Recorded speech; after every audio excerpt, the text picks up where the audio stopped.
My name is Siobhan Keane and I am honoured to be here today representing Community Specialist Palliative Care Services. As you can see from the map of Ireland, it is divided into 5 sections, and as I'm here today representing the Kerry Specialist Palliative Care team, I've concentrated on the HSE South area down at the bottom. The HSE South can further be divided into 3 groups. Carlow, Kilkenny, Tipperary South, Waterford and Wexford can be grouped together with 3 palliative care consultants and 4 home care teams. 4 home care teams providing 24-hour nurse on-call service. Cork City and North Cork have 3 palliative care consultants with Marymount Hospice in Corraheen and 3 home care teams covering North Cork, North Lee and South Lee. That's how they divide Cork City. Then West Cork and County Kerry come together with 1 palliative care consultant, Dr. Patricia Sheehan, and 3 home care teams covering West Cork, based out of Bantry General Hospital, and the North and South Kerry home care teams. The Kerry Specialist Palliative Care team is a consultant-led service that includes daycare services, which would be an appropriate outlet for older children. A palliative care team that's based in the acute hospital, where Dr. Sheehan and her team would visit children with specialist palliative care needs on the children's ward in University Hospital, Kerry. A medical review is available with Dr. Patricia Sheehan as an outpatient. Community-based services are provided by the North and South Kerry home care teams, and we're very proud to say that pictured here in this slide, our inpatient unit, which is a 15-bed purpose-built unit, is opening the beginning of December. Eligibility criteria for access to the specialist palliative care services, according to the National Clinical Programme for Palliative Care, are patients with both an advanced progressive life-limiting condition and current or anticipated complexities relating to symptom control, end-of-life care planning, or other physical, psychological or spiritual needs that cannot reasonably be met by their current care provider. This Kerry Specialist Palliative Care team is available to children and adults. We receive referrals from GPs or hospital consultants on the national referral form. The GP remains responsible for prescribing all medications. The support provided by the home care team is intended to complement the care provided by the GP and public health nurse. The aim is to benefit from the expertise of the specialist palliative care team in order to enhance quality of life. Frequency of visits depends on patients' symptoms and symptom management and their needs in conjunction with the GP and public health nurse. Similar to Eileen, I'm going to use a case study to show Aina's story and how the specialist palliative care team is involved in providing paediatric palliative care in the community. Epidermolysis bullosa, or EB, is the generic term for a large group of inherited skin fragility disorders. Also known as the butterfly syndrome, as children born with the condition have skin as delicate and fragile as a butterfly's wing. Unfortunately, baby Aina was diagnosed with a life-limiting condition of severe junctional EB. There are 4 types of EB, but junctional EB being the most extreme form, leading to death in early infancy from complications including laryngeal blistering and failure to thrive. At present, there is no cure or effective treatment for this painful or chronic condition. Similar to Eileen, we're all using the timeline format to tell Aina's story. Aina was transferred to Crumlin after being born. There, he was under the care of the dermatology and palliative care team. On diagnosis in Crumlin, it was Aina's family's wish to take him home to Valentia Island in County Kerry. This decision was fully supported. On planning for discharge, collaboration of services commenced. Regular teleconferences were held, including the full multidisciplinary team in Crumlin, Gail's colleagues that covers the Cork and Kerry area, Eileen from Jack and Jill, myself and my colleagues from the South Kerry home care team, the public health nurse and her line manager, and Aina's parents would also join in at the end of the teleconference to ask any questions and just be introduced to the services available at home. These meetings were used for effective communication to assist achieving a seamless discharge by allowing local services plan for Aina's care on discharge. It's important to mention also Deborah Ireland is a specific charity established in 1988 to provide patient support services to families living with EB in Ireland. Deborah Ireland was a support to Éanna and his family from early days also.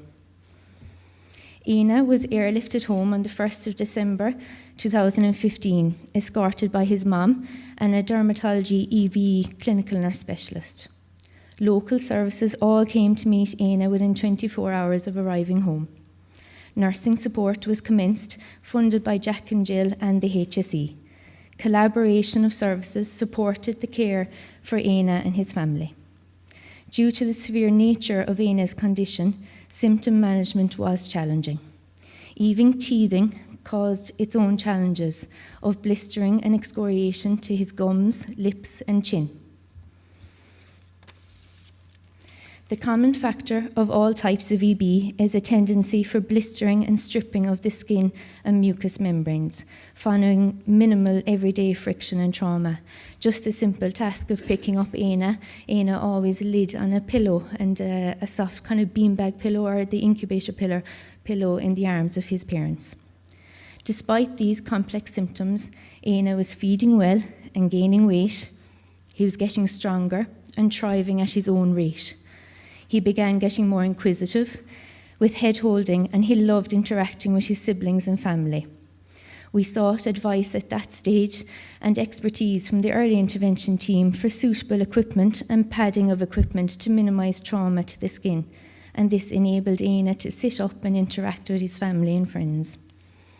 Through this time, however, as you can see from the bottom half of the timeline, all the red flags represent the symptoms that Éanna was experiencing. Through this time, Éanna had various setbacks, with EB affecting him both externally and internally. On the run-up to Paddy's Day particularly, he was experiencing where the EB was affecting his respiratory tract with apnea episodes and secretions and laboured breathing. At that time, as you can see from the green flag that represents, extra nurse support was obtained from the Irish Hospice Foundation and funded by the Kerry Hospice Foundation via the Irish Cancer Society Night Nursing Service. On the 10th of August 2016, a joint home visit occurred with the palliative care consultant in CNS from Kerry, a dermatology consultant in CNS from Crumlin. Éanna was reviewed, symptoms that were regularly recurring were reviewed, and a plan was put in place for management of these. Éanna had quite a good period after this home visit, which led up to his first birthday, and this was celebrated in style at home with all his family and friends. A further teleconference was held between the palliative care team in Crumlin, the dermatology consultant in CNS from Crumlin, and Dr. Sheehan and myself from Kerry. Due to so many healthcare professionals involved in Éanna's care, and there was actually up to 34 healthcare professionals involved in Éanna's care on discharge alone, that's not including when he was in the care in Crumlin.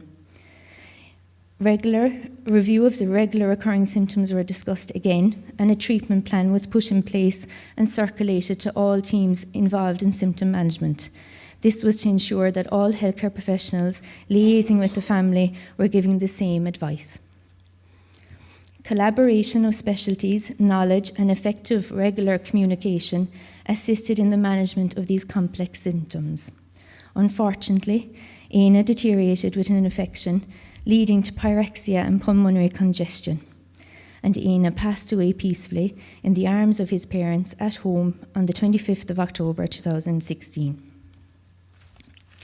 I took the opportunity to look at the literature, and common barriers are evident in the literature in the provision of palliative care for children in Ireland. The reality of caring for Éanna reflected many of these challenges, as I've listed in this slide. Geographic location: Valentia Island was 160 kilometres from our own working base. In the summer, it was a small bit shorter when a car ferry was in operation. There was no GP or public health nurse based on the island. They were based in the nearest town in Carsaveen.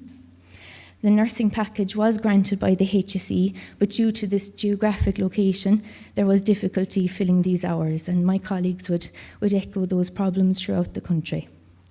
The rarity of the condition: Éanna was only the third case of junctional EB in Ireland, in the last 14 years, with one subsequent case since AIIHPC.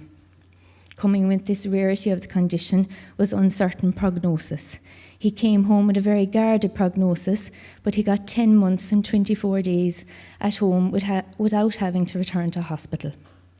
It is a big challenge and a daunting challenge for adult services to provide paediatric palliative care. Currently, children represent just 1.2% of our caseload in South Kerry, and this is evident in the literature also. Coming from this low percentage of workload, it can be difficult to remain upskilled in paediatric palliative care, a concern that's echoed by my colleagues. Those affected from severe forms of EB develop chronic wounds that can be very challenging to heal. AIIHPC had full body dressings, and the public health nurse visited a minimum 3 times a week for bath and change of dressings. He had an exceptional GP who visited routinely once a week and often more often in the week, depending on his symptoms, and he remained on call out of hours to both the family and the services involved. The home care team ourselves visited weekly and more often depending on symptom management. Daily phone contact was available from ourselves from 9 to 4 p.m, with Dr. Sheehan available also for advice, who would also liaise with the palliative care team in Crumlin. The dermatology team remained available for advice and guidance on discharge, and the dermatology CNSs would visit on average about once a month after discharge for wound management. Cooperation with other teams, as I had mentioned, there was up to 34 healthcare professionals involved, and on reflection of this case as a team, with different teams and services involved in AIIHPC's care in the community, to ensure patient safety and achieve clinical governance, we feel the best way of achieving this is a sole prescriber, and we strongly advocated that this was the GP.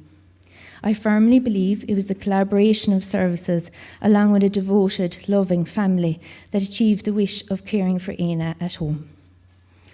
In discussion with AIIHPC's parents on the lead up to this presentation, and I was explaining the role of the presentation and what I'd be discussing, she said, "Please tell everyone it can be done. It can be done," and it was with all the support of the services that she got.